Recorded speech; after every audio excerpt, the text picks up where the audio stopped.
morning off, right? We talked about the foundations and things that were scheduled this afternoon we've already covered.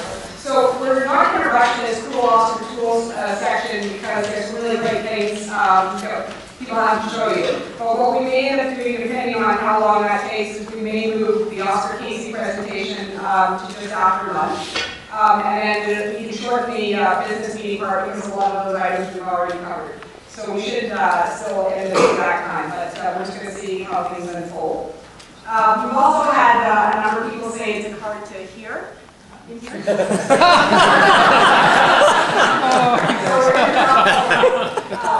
we're going to try the portable mic, which apparently was working better in a session on Friday. But please, if you can't hear in the back, give us a wave and tell us so you don't babble on for an hour.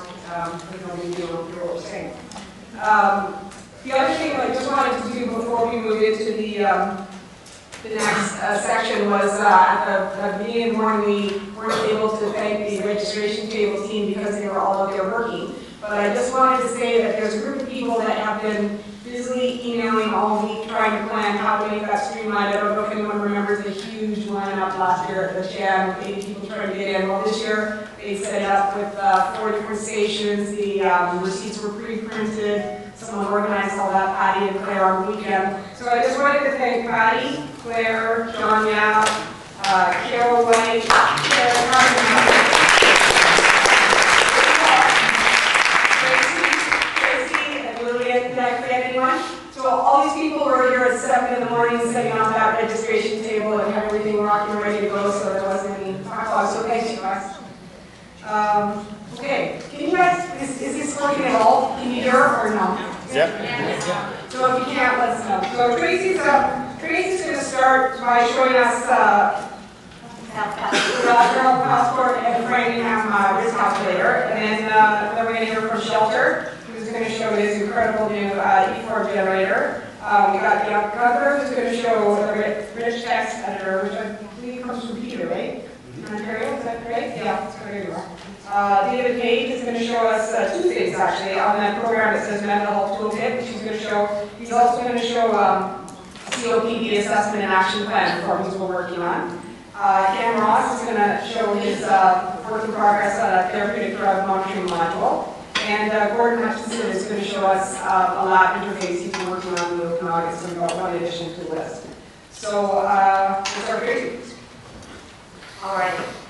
And actually, I just wanted to say about the Oscar Health stuff, the fact that we're making this organization, I think is so exciting because using this product is actually a way to make the world a better place at the same time as you're doing it. You know, we're building this nonprofit organization to be sure that the collective energy of everybody, basically the structure for the passion that is a shared collective passion, I think is pretty exciting. That we're able to do that. Anyway, here's an example of something that I really wanted to be able to give my patients, and that seemed like a great use for the technology to be able to print them off a passport. If we can do it for little kids, I thought, why can't I give an adult a summary of their medical conditions?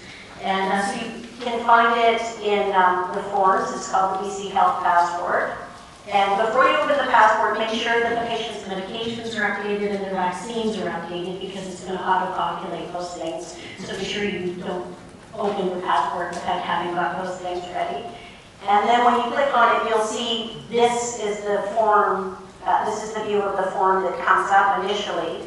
And so it's going to auto-populate with the patient's demographic, your demographic, their meds, and their vaccines. I actually said, don't program auto-population of the medical conditions because I think I should have to think at the moment that I create that little summary. And actually when I do these, it's interesting how often I was wrong about what patients had. So it's a wonderful moment to double check what I think and they think they actually have. So it doesn't take long to quickly check the boxes and make a quick little summary of their conditions.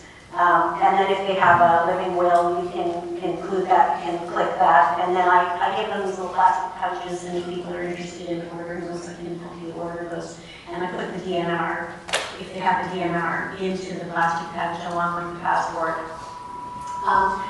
So the top part of it, as you can see, is the the demographics and whether or not they have an advanced care directive. The conditions, like I said, this part you have to actually fill in because I think we do need to think. And just having things auto-populate can actually be a little bit dangerous. And I tend to do this during a complex care visit. It's wonderful that we have these long visits now to actually spend some time with the patient and thinking about their conditions. Here's the auto-populating meds. You do have to type in the reason for the med. And then there's the vaccine history. This is the final PDF view when you go to print it. And you can print it in two different ways. You can either print it, I sometimes print them on half-size cardstock like this, double-sided, or you can print them on 8.5 by 11 sheets of paper, like a kid's birthday card, and print both pieces, the front and back, and then fold it up like this into the full password. So that's how you set it up to print it as 2 sheets on 1 page.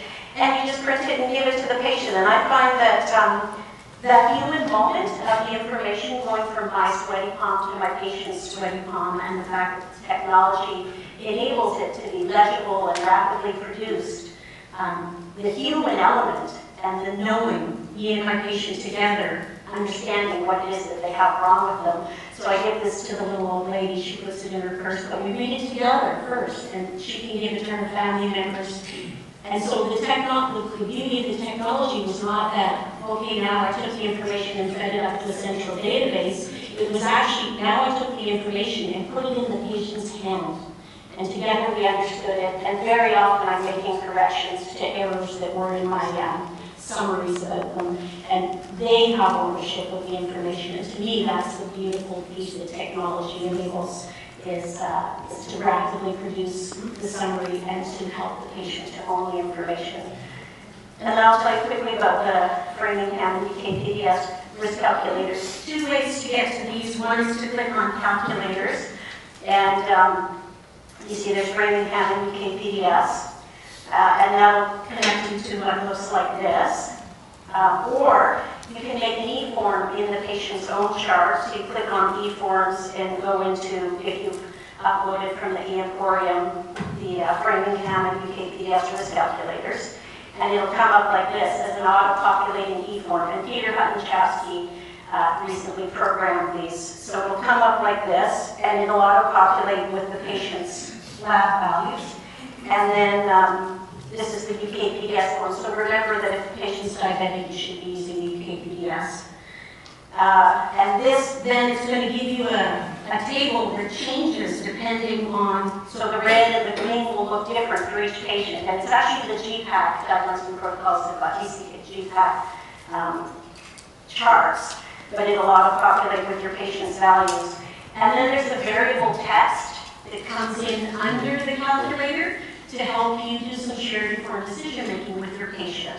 So it'll tell you things like average risk of heart attack for a patient of your age is, say, 10%, and your risk with your particular parameters is 13%, and we can reduce your risk, to 12% if you take a lipid-lowering medication.